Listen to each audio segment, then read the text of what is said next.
Wonderful. I made a PowerPoint, so Cute. yeah, it's true. Um, I made a PowerPoint, so I'm gonna share that. Let me just figure out how to get that on your guys' screen. Present.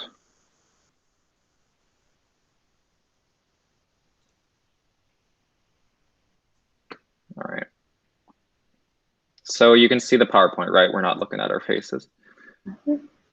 Okay, sounds good.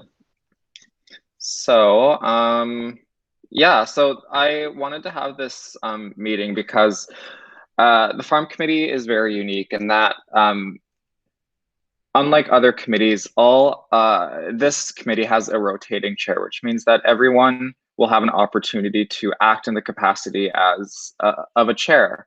And I think this is a really good opportunity for all of us to kind of, develop those skill sets and moving forward in the future, we can all feel comfortable acting in the capacity as chair and using things like Robert's Rules of Order.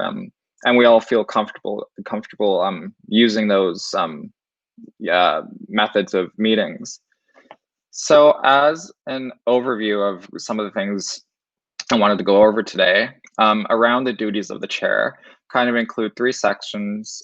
Just what the chair needs to do before a meeting. That includes things like collecting and submitting agenda items during the meeting, kind of the nitty gritty of how to use Robert's Rules of Order, and after the meeting, reviewing minutes and submitting and approving those minutes.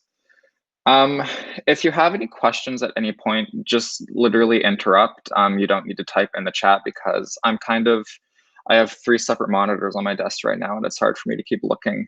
Um, I see your guys' faces over here where I'm looking to my right, so it's kind of hard for me to keep track of all that. So just unmute, interrupt, that's all good. And please do ask Hi, Gabe. questions. Hi, Hi. Gabe. I was saying this is not a formal meeting as there is no quorum, so it cannot be listed as a formal meeting. Yeah, Shanika, this wasn't meant to be a formal meeting. It was just meant to be like a workshop type event. Okay. Yeah, thank you. So let's get started then. So, as I said, the farm committee is unique out of all the other committees because it's the only committee of the board that has a rotating chair. And how that is decided is in our policies, it simply just states that, we have a rotating chair and that is among the farm reps, and we have to designate a new chair for the next meeting at the end of each meeting. And at the last farm committee meeting, which was our first of the year, we actually decided that we would rotate chairs in the order of this, as the roll call of attendance lists us on the agenda for farm committee meetings, starting with Heather. So he will be chairing our next meeting next Monday, and following that, it will be Emerly, and then Anuki and Nafoni, and so on and so forth. So I'll move on to, what the chair needs to do before a meeting actually starts. And the first thing that you always, once a chair is actually assigned, that person needs to send out a call for agenda items. Without sending out a call for agenda items, the meeting doesn't actually happen. And so here's an example. Heather sent this out last week because he will be the next chair. Um, and whenever you send out a call for agenda items, you need to have a few things. You need to have the date of the next meeting. So he very clearly says here that, and this is something that we're all familiar with seeing. It's the exact same template used for most of our committees and for the board of directors as well. But just to be clear, you need to have the date very clearly laid out. Here he very clearly says Monday, July 13th at 9 a.m. And you also need to have a clear date as to when committee members can actually submit agenda items. So Heather here has the deadlines today. So Tuesday, June 7th is the last day for committee members to submit agenda items to the chair to be included on the agenda that will be sent out via email. If a committee member wants to bring up something on the agenda at the meeting, they would have to amend the agenda at the meeting on the approval of at least a majority of the voting members of the committee. And we're all very familiar with that process, I think. For myself, and this is something I would strongly encourage. I know this is done at the board level. I do this for my committees as well, but I like to set a deadline of at least 1 week before for agenda items, 7 days. That gives, so the farm committee meets on a bi-weekly basis. So if the chair is to call a meeting on the same day of the farm committee meeting, so for example, at the last meeting, Heather was assigned as the chair. That same night, he would send out the call for agenda items. A week later would be the deadline, and then the following week would be the actual meeting. And the reason I like to have the deadline a week before is because it gives committee members plenty of time to examine the agenda and prepare any discussion points or talking points or presentations or whatever is needed to have thorough discussion at the committee level.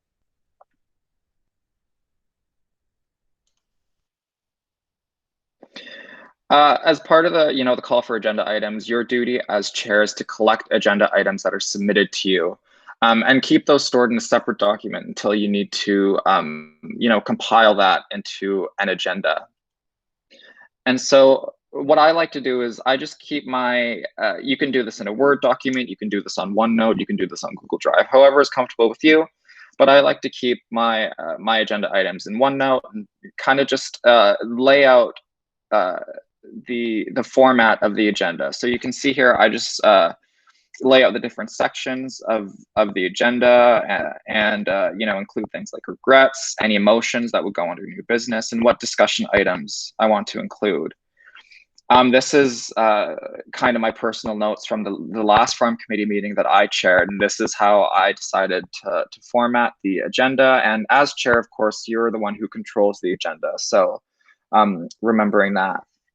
And so whenever a committee member replies to your call for agenda items with something they would like to discuss, whether it's a motion or a discussion item, your job is to record that and add it to the agenda when it comes time to submit those agenda items to the administrative assistant.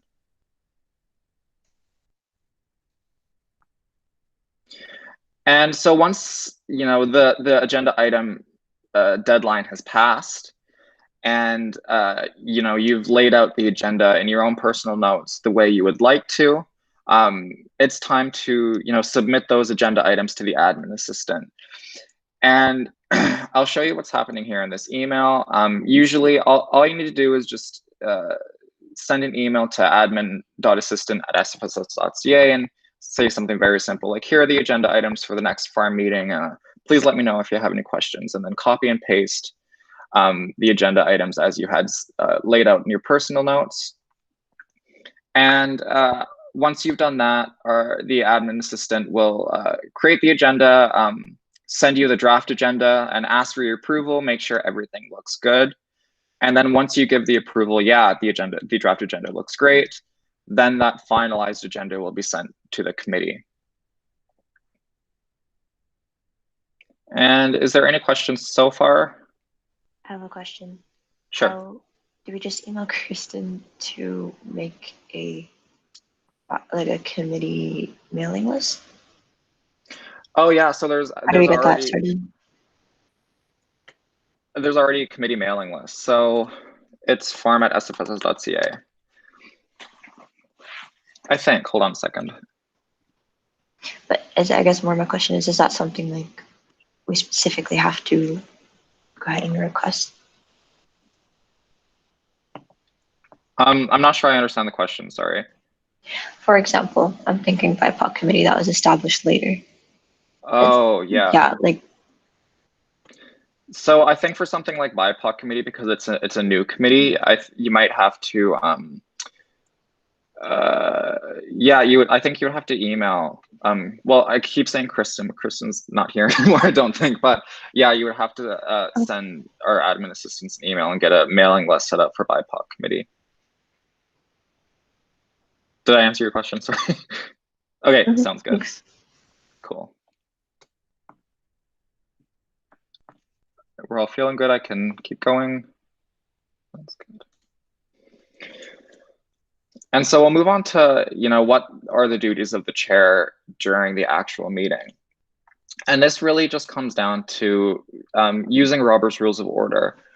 I kind of just like to think of the chair as just another glorified member of the committee. You're basically just like everyone else. You have the opportunity to vote in motions and the opportunity to partake in discussion. You're just kind of there to facilitate the meeting and make sure everything is running smoothly and everyone has an opportunity to speak.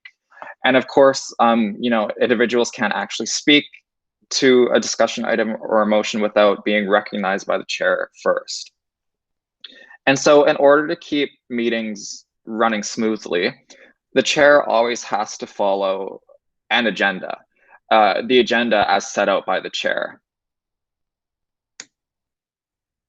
Okay, sounds good. Thank you, Shanika. I didn't know that. Sounds good. And the agenda is always adopted at the beginning of a meeting. Before you can actually vote on any motions or have discussion on different topics, the committee actually as a whole has to decide, all right, the agenda as presented is the business we would like to transact or undertake today. And so just taking a look at an agenda, I'd just like to take a moment to kind of do a rundown of what, if I were a chair of a meeting right now and I'm looking at this agenda, what's going on through my head. So even before you call the meeting to order, you have to make sure that quorum is established. And quorum for all committees is always a majority of voting members. So 50%, basically 51% of voting members. So there are 10 members of this committee. Half of that is 5, plus 1 is 6. So you need 6 people to actually have quorum for a meeting. Any less than that, you actually can't call the meeting to order and you can't vote on any motions.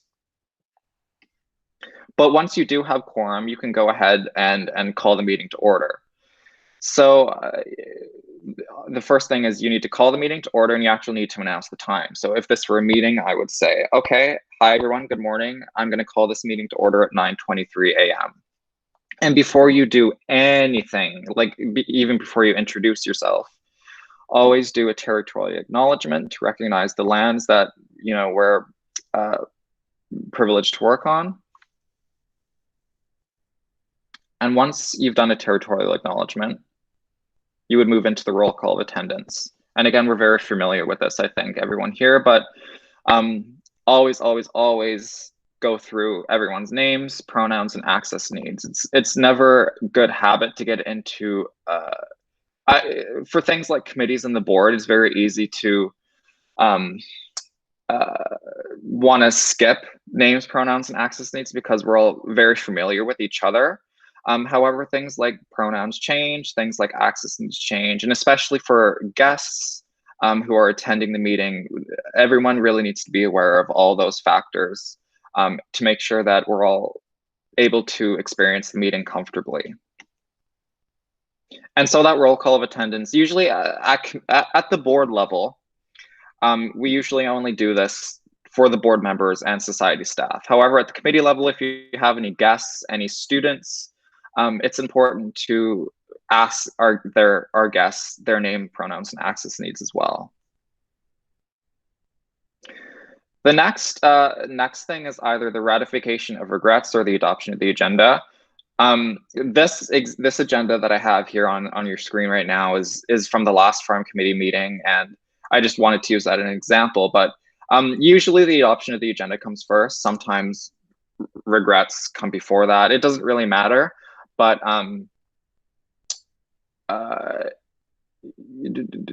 yeah, so again, this comes down to before we even move on to any of these items down here, we actually need to adopt the agenda as presented, because the committee is making a commitment to saying, okay, for the sake of time, for the sake of running a smooth meeting, these are the items that we would like to discuss today.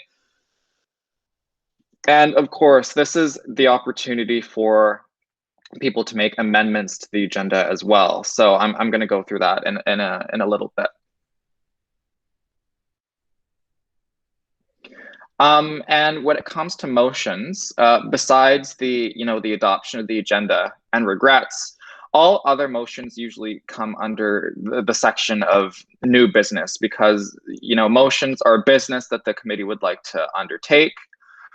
And you'll see that I kind of put it here because there actually wasn't a new business section on this agenda. But usually the section of new business would go after the adoption of the agenda, but before discussion items. And so I'd like to go through 3 types of motions that if you are a chair, actually, hold on, before I get to that, Balkis was asking a good question before the meeting started, and that was about motions at the committee level. And I was saying that motions don't actually occur often at the committee level, and that's because most business that happens at a committee level actually kind of happens through discussion items, because it's important to recognize the role of a committee of the board. A board committee is there to help the board do its work and to make recommendations on things that the board should be doing. And so when a motion comes to a committee, it's usually one of 2 things. An example is recommending that the board do something that the committee did research on, or is a project or something like that. And an example of that is one that we're probably all familiar with is the governance restructuring, for example. The governance committee did extensive research and developed policies that they wanted the board to adopt. And so the governance committee had to bring forward a motion that solidified the governance committee's stance on what they wanted the board to do. Something like, be it resolved that the governance committee recommend to the board to do XYZ. A second example would be when a committee wants to establish a subcommittee or a working group within the committee. Other than that, most business at the committee level is done through discussion. And when you're having discussion and you're trying to establish action items, or kind of come to a decision by consensus, it's important to recognize that all you really need to do is, if you're having a lengthy discussion on, I don't know, open educational resources, let's use that as an example, and you're talking and you're talking and you're talking, and you've exhausted discussion, and you as the chair kind of need to take a moment to say, okay, from the discussion we just had, we should establish some action items. And you need to just take a moment to say, okay, Balkis, are you going to do this? Wei-Chun, are you going to do that? Nafoni, are you able to take this on? And then from there, those action items will be recorded in the minutes, and then any actions that were taken between that meeting and the next meeting should be recorded at the next meeting, or reported, pardon me, at the next meeting. But bringing the discussion back to motions, and we're all kind of probably familiar with these 3 types of motions as we've experienced them at the board table before. But I find that actually being a voting member of a body and experiencing these motions is very different from actually trying to facilitate the meeting when these motions actually come up. So the 3 types of motions are the main motion, amendments to a main motion, and amendments to amendments. Now I'm going to try and go through these very thoroughly because they're very important to understand, but can also get very confusing if, you know, they're not explained properly. So I'm going to try my best. And please, again, stop me if you have any questions. So main motions are basically motions as they are presented on an agenda. And so if we're looking at this motion here, the adoption of the agenda, a very simple motion, the first thing the chair must do is read the motion as is presented on the agenda. So be it resolved to adopt the agenda as presented. The chair then needs to ask for a mover, and you need to have a mover before you can ask for a seconder. Once you have a seconder, you get to have discussion on the motion. So you get to have discussion and debate. And once discussion is exhausted, meaning no one else has anything else to say on the motion, you move to a vote. And you know that the chair would ask, okay, all those in favor of the motion, all those against, any abstentions? Okay, seeing none, the motion carries unanimously. Something like that. Question. Okay.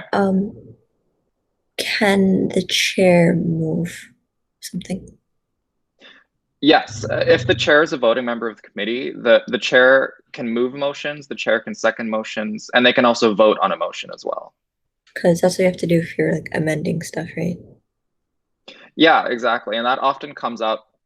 For example, you say, you know, you're putting together an agenda and someone sent in their regrets. And so, you know, you're compiling the agenda and you send it to Kristen and she sends you back the agenda, you approve it, she sends it to the committee, and that's that. But someone sends you regrets after the fact, after the agenda was made. Oftentimes it's the chair's responsibility to make sure that the chair moves to make sure that those regrets are included. And I'll go over an example of that too. I have that included here.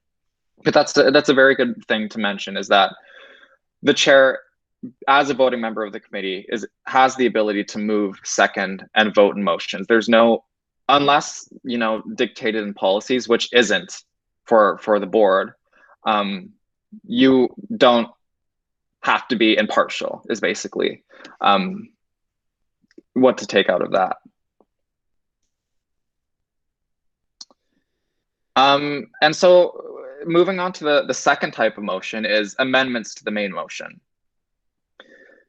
So what would happen here is, let's use the example again of the adoption of the agenda. The first thing you need to do is read out the motion. Be it resolved to adopt the agenda as presented. I get a mover, I get a seconder, and then you have discussion on the motion. And amendments to the main motion can occur during the discussion period. So it's very important to recognize that if you have a motion on the agenda, you can't change a single word of it. You can't change the motion as presented unless that amendment is approved by the voting body. And so, you know, Wei Chin can't come in and be like, oh, I don't like this one word, I want it changed, and not have that word change approved by the rest of the committee.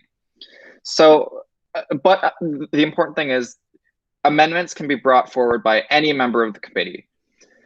And so when you're having discussion on a motion, well, let's use the example of amending the agenda. It's something that I think we've all experienced before. So let's pretend I'm the chair. Be it resolved to adopt the agenda as presented. Balkis moved, Wei Chin seconded. Any discussion on the motion? An example could be a committee member comes forward and wants to add a discussion item to the agenda. So that person would come forward and say, Mr. Chair, or whatever, I would like to add a discussion item titled OER faculty letter. As the chair, I'm recognizing that the committee member is moving an amendment or is putting forward an amendment. And so I would say, thank you. Would anyone like to move that amendment? And so I would get a mover. Would anyone like to second that amendment? I get a seconder for the amendment. And then, well, something I didn't include here is you also need to have discussion on the amendment, just like you would on the main motion. You have discussion on debate on the amendment. and then you have to vote on the amendment just like you would any other motion. And so once that amendment passes, the chair announces, okay, that amendment carries unanimously, or if it doesn't carry unanimously, they just announce the result of that vote. And then they move back to the main motion, which would be, in this case, be it resolved to adopt the agenda as amended. And it's important to include the as amended because you're recognizing that the main motion was amended to include another agenda item. So we're now adopting the agenda as was amended at this meeting. And you move forward to a vote just like you would before. Is there any questions on that so far? Another example, hold on a second. No, okay. Another example might be if someone wants to add a motion to a committee agenda. During the adoption of the agenda, that individual might say, okay, I'd like to add a motion titled, I don't know, Working Group on Student Union Space Campaign, for example. And so, you know, on this specific agenda, there's actually no section titled New Business. So it's your duty as the chair to recognize, okay, this person wants to add a motion. So as the chair, I would say out loud, okay, so we're going to create a section under the adoption of the agenda and before discussion items titled New Business, and under that, including a motion titled Working Group on Student Union Space Campaign. And of course, the individual bringing forward that motion would have to read it aloud, the wording of the motion they'd like to bring forward. And in the case of an online meeting, actually type that motion out in the chat. So then our admin assistant and the other members of the committee are able to see the wording of the motion that was brought forward and continue as normal.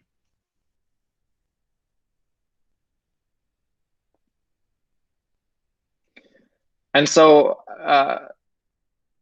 amending to add regrets is very common because people tend to send regrets after the agenda has already been circulated to members of the committee. So, you know, for example, at the last Forum Committee meeting, Maytab sent his regrets to me very early, which was good because I was able to get that included. But Emerly had something come up and she had to send regrets to me the day before the meeting was supposed to occur, which is no problem. What the duty of the chair then is to, once you've put the ratification of regrets motion on the table, so as the chair, be it resolved to ratify regrets for Maytab Gill. I get a mover and I get a seconder. We're now having discussion on the motion.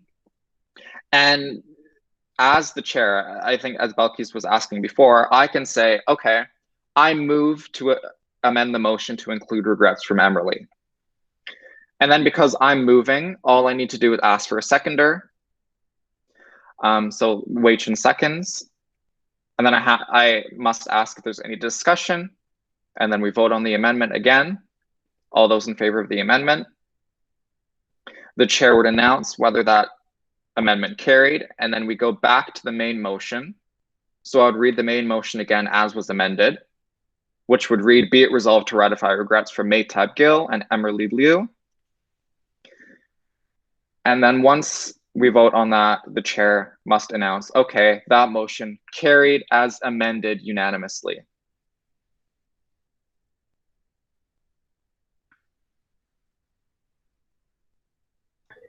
So do you only, I guess, put regrets if the person has let you know?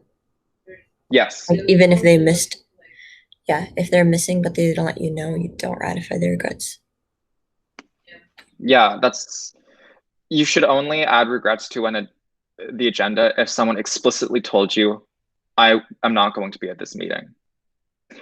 If you know, I don't know, Yeah. like for example, What if you know and they forgot? If like they told forgot, me verbally. Ideally regrets should be sent in written form. Yeah.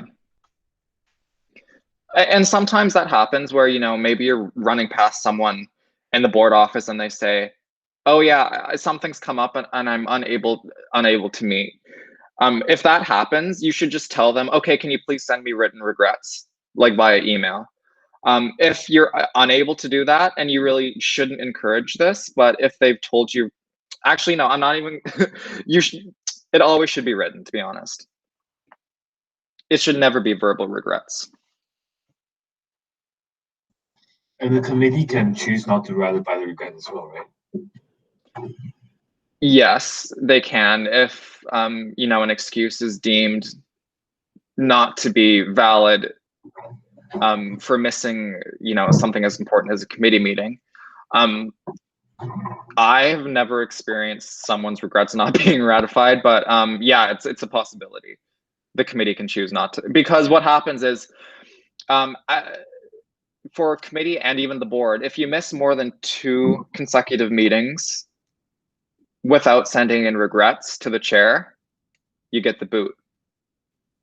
So yeah, it's very important to send in your regrets, and make sure also to give excuses for your regrets as well, because that's how the committee kind of gauges, okay, is this actually worth ratifying these regrets for, you know, maybe something, a dumb excuse. And the chair has to say the reason in the meeting, like, oh, like someone said they were regrets because of this and that. You should always try and get the reason. Yeah. When, like, if you're a committee member and you're missing a meeting, you should always give a reason why you're missing the meeting, because that's how the committee judges whether to ratify regrets or not. It does happen.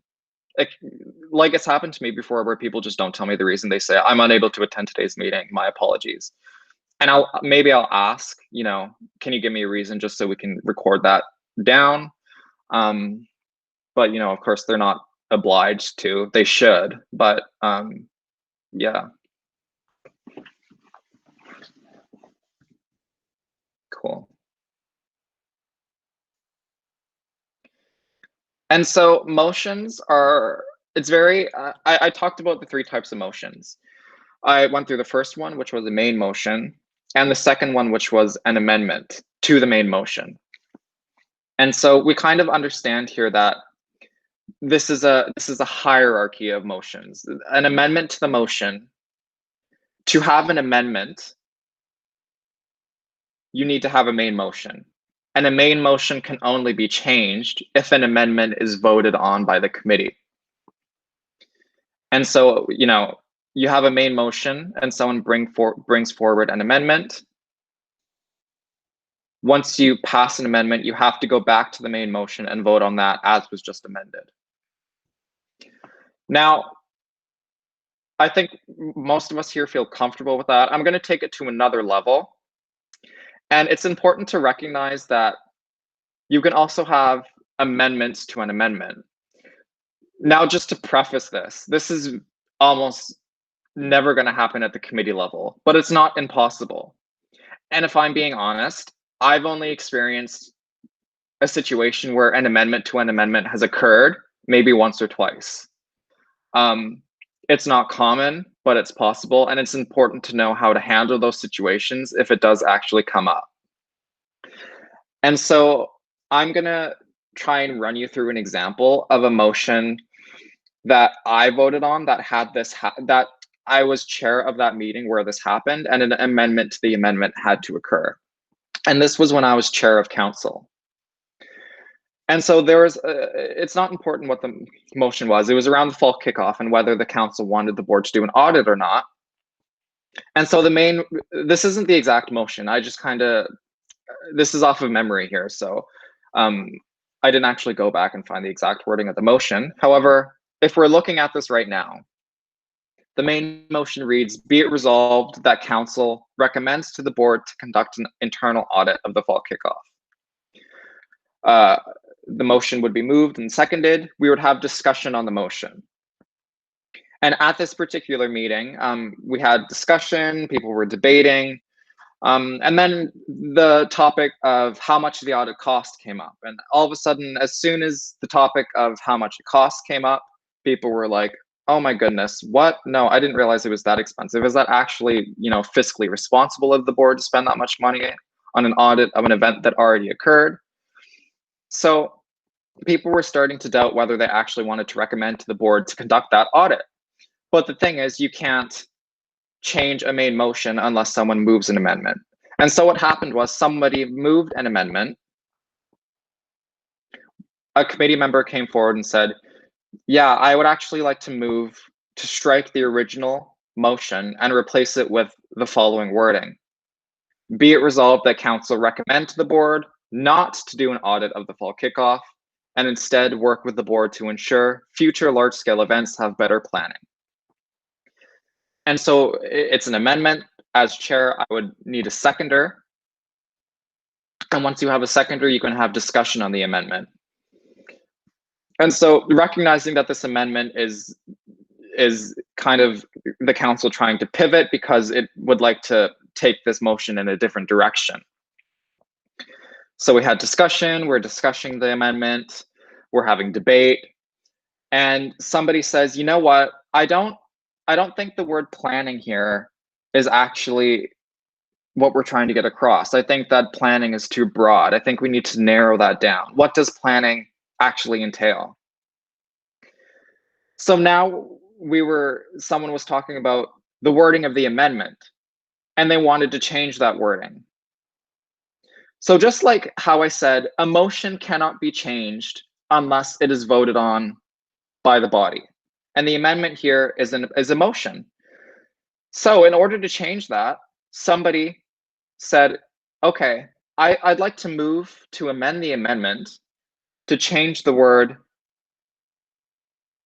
to replace the word planning with budget, consultation, and oversight. And so, you need a seconder for that as well. So someone moved, the chair asked for a seconder. Now we have discussion on the amendment to the amendment. And so we discuss, we debate, we discuss, we debate. The discussion becomes exhausted. And as the chair, you need to ask, okay, since I'm seeing no more discussion, we're going to move to a vote on the amendment to the amendment. And so I would ask then all those in favor, all those against, any abstentions. And that, we're going to say for the sake of this presentation that amendment carried unanimous, or that amendment to the amendment carried. And so that is done. Once that is done, you move back to the amendment.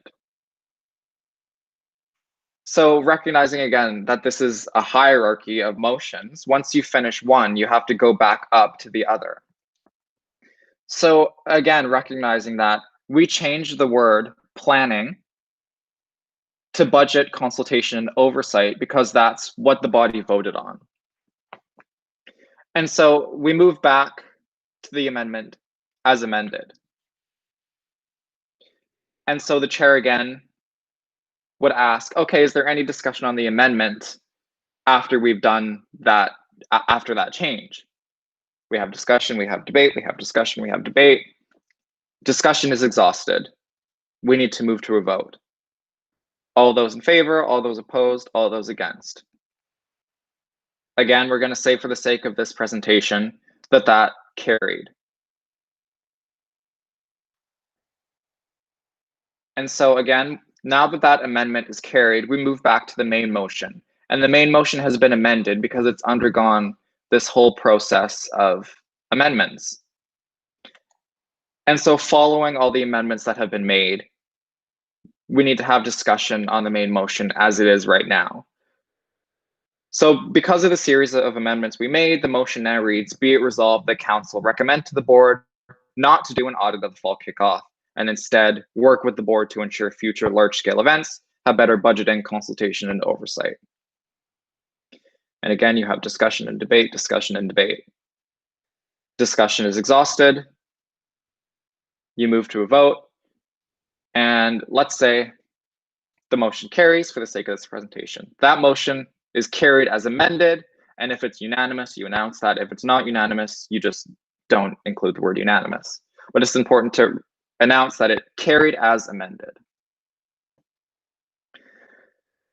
So I tried to break that down as much as I could, because when you have kind of 3 levels of motions, it gets very complicated. And um, it's very important to break that in an actual meeting. It's important to break that down, because it's very easy to get caught up in amendments in a meeting and for your committee members to get very confused. And so I always like to think of Robert's Rules of Order. Something that I like to stress is that Robert's Rules of Order shouldn't be, if you make a mistake, you shouldn't feel bad about making a mistake, because chances are, if you are making a mistake or you're confused about how to do a specific task in Robert's Rules, there's a chance that another member or multiple members of the committee also have that same question or also have that same confusion. So taking a moment to step back and say, okay, how do I do this? Or explaining, okay, this is what's going through my head when I am going through this motion, is actually a very strong and effective team building exercise, I think, because it brings you together as a team to make sure that you all are on the same page as to how Robert's Rules of Order works and how you as a committee member are actually have the ability to use that. And so I just want to stop there and ask if there's any questions about anything that I just explained when it comes to amendments.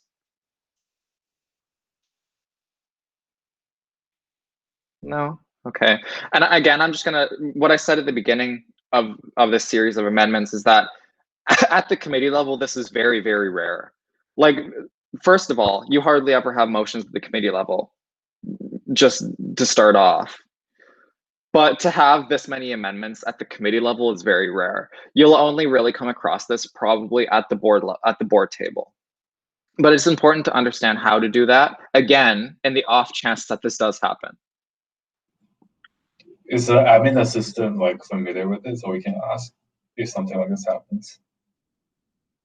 Yeah, so if you're ever confused about like how to do certain things in Robert's Rules, well, yeah, first of all, the admin assistant is very familiar with Robert's Rules, but usually individuals like Sarah, she's very familiar with Robert's Rules, and I've asked her a number of questions regarding Robert's Rules whenever I get confused. But Sarah doesn't always attend all the committees. She only attends certain ones like governance and UAA, and but I suppose just, yeah, I guess you can ask, just put the question out there to the members of the committee if anyone knows how to go about this, and chances are someone might know the answer, and maybe the admin assistant is one of those individuals who knows the answer. But again, just taking a moment to recognize, okay, I'm hitting a bit of a roadblock here. Is someone able to help me out?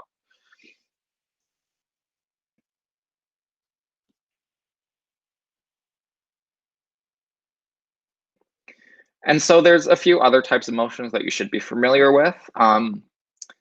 The two kind of other common ones are postponing a motion. And so if you're having discussion on a motion, and you realize that, okay, maybe we don't have enough information to vote on this motion, or we need to do some other things. I don't know, maybe, for example, I think you should prepare a briefing note for this motion, so then next time we can come here with more information. A committee member can move to postpone the motion. So let's just, for example, I don't know.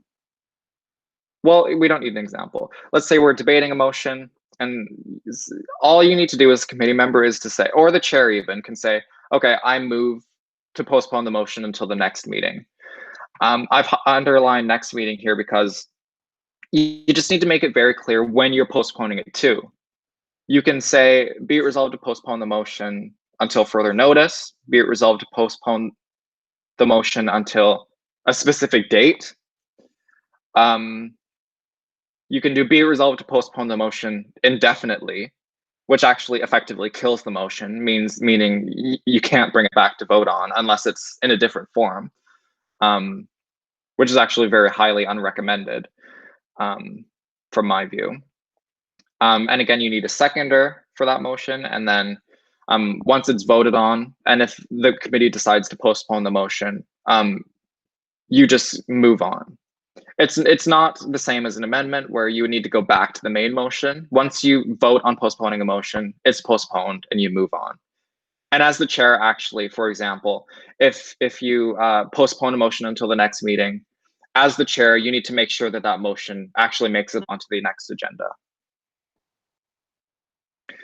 And tabling a motion is, there's often confusion around the difference between postponing and tabling. Often tabling is used as a way to actually, like, let's imagine whenever the chair reads out a motion and gets a mover and seconder, that means that the chair has actually put a motion on the table, meaning that all the committee members are voting on the motion or discussing and debating the motion that's on the table.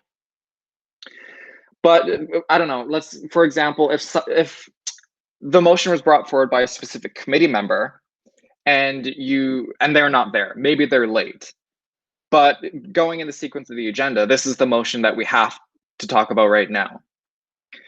A member, probably often the chair, will say, okay, well, we don't have what we need to discuss and debate this motion right now, so I would actually like to move to table this motion. And what that means is you're putting aside the motion for a minute. And if, I don't know, for say that late committee member decides to come later on during the meeting, you need to move to bring that motion back up from the table. And again, that requires a seconder, and you would need to pass that. And then you can bring up that motion again.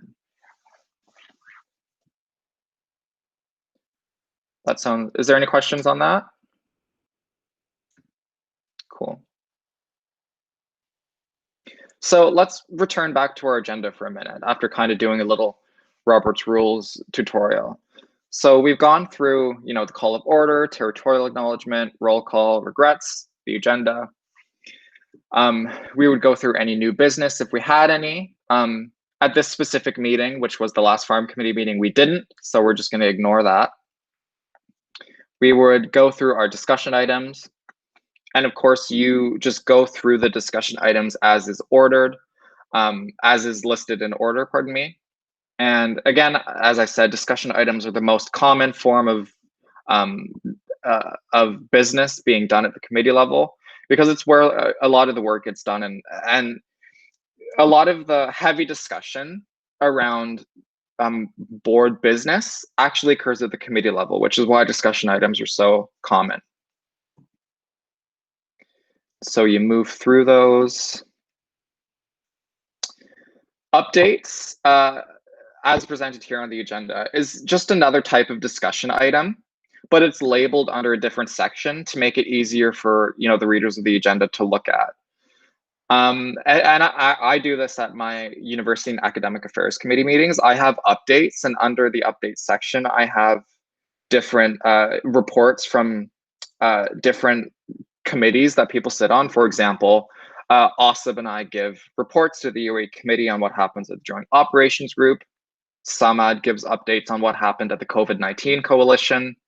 Nafoni gives updates on her anti-Black racism working group, things like that. And that's optional, of course, for something like the farm committee.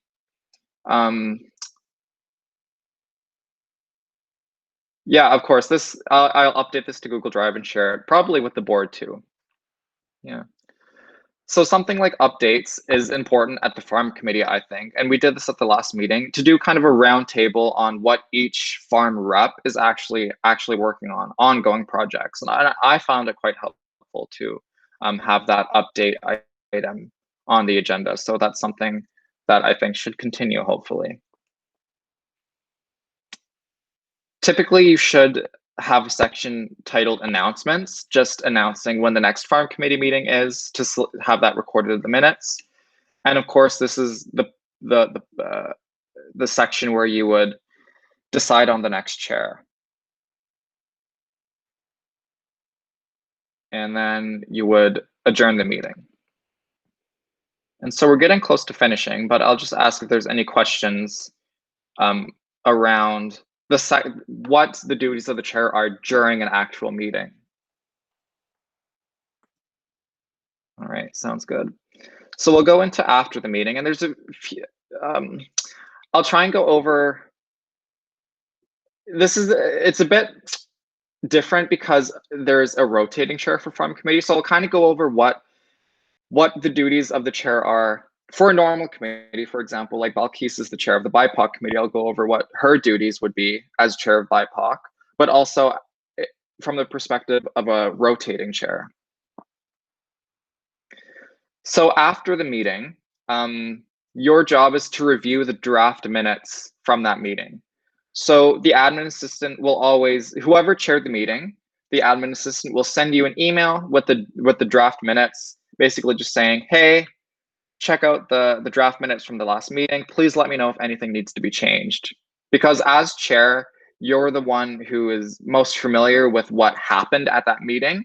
And so making sure that everything is recorded down properly and there's no typos or errors or mischaracterizations of what occurred at that meeting is very important. You need to review them, and then once you reviewed it, if everything is all tickety-boo, and all you need to do is reply saying, yes, these look great, thank you so much for putting this together. And then once you've given the draft minutes approval, the admin assistant will then send those draft minutes to the rest of the committee for them to then get approved by the committee at the next meeting.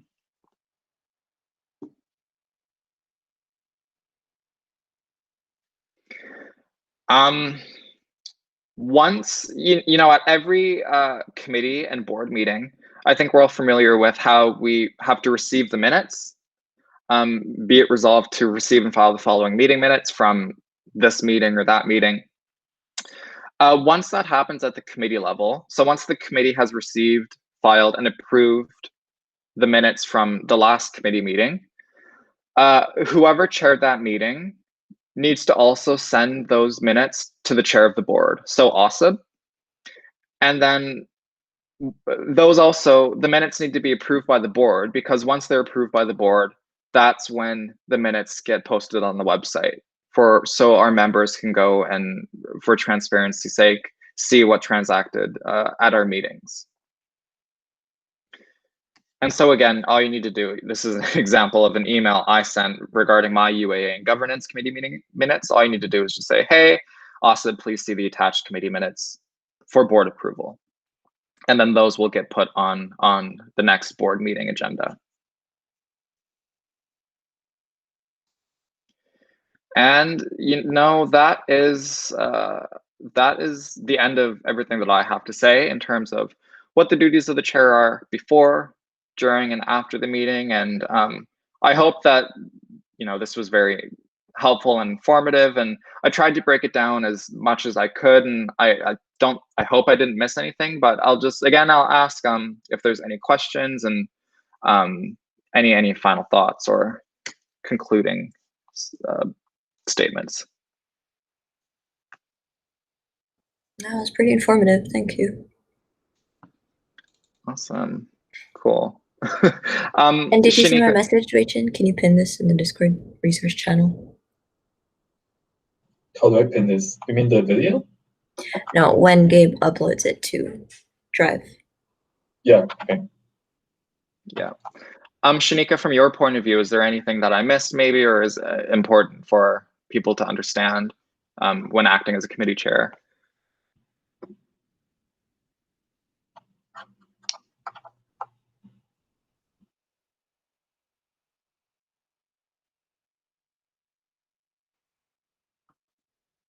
All right, that's all right. Okay. No, I was just, it's fun. All right, so I think, with that, I'll stop the recording here.